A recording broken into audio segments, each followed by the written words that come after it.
This morning, we're getting a rare up-close look at the B-2 bombers used to target Iran's nuclear facilities back in June. The aircraft were part of a surprise American attack on 3 nuclear sites inside Iran. The bombers took off from Whiteman Air Force Base in Missouri, which is where Ian Lee got unique access to the planes and their weapons. And he joins us now from the base. Ian, good morning. Good morning, Tony. This is incredibly rare access. Secrets surrounding the B-2 stealth bomber are closely guarded, but we got to look in and around one, as well as speak to the commanders involved in the raid on Iran. We're entering one of the most secure military bases in the United States. This is the flight line of Whiteman Air Force Base.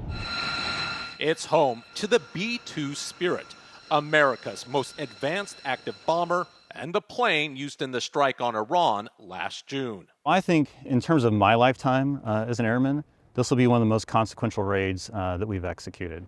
7 B-2 bombers, each carrying a crew of 2, flew 36 hours round trip to hit Iranian nuclear sites in Operation Midnight Hammer.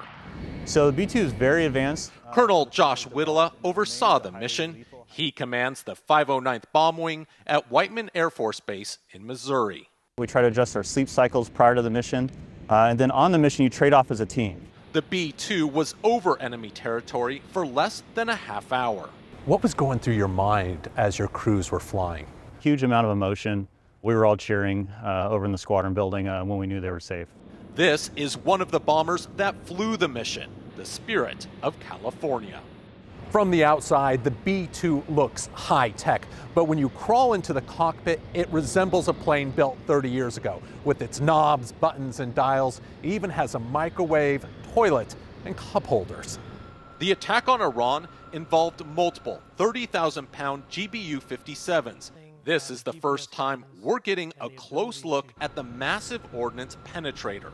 This is the GBU-57 that was designed for this mission, for this aircraft. The B-2 is the only one that can carry it. That's a big bomb. It is. Colonel Jared Kenish heads the National Guard's 131st Bomb Wing, which also flew in the mission. So those are the fins that guide the weapon to its target. So once it drops from the aircraft, those will pop out. 14 pilots flew the raid, but it took much more than that to be successful. And there's 4,000 total force airmen across hundreds of specialties. So when you look at a complex, global mission, all 4,000 of those people are working in unison, in secrecy, to make the mission happen.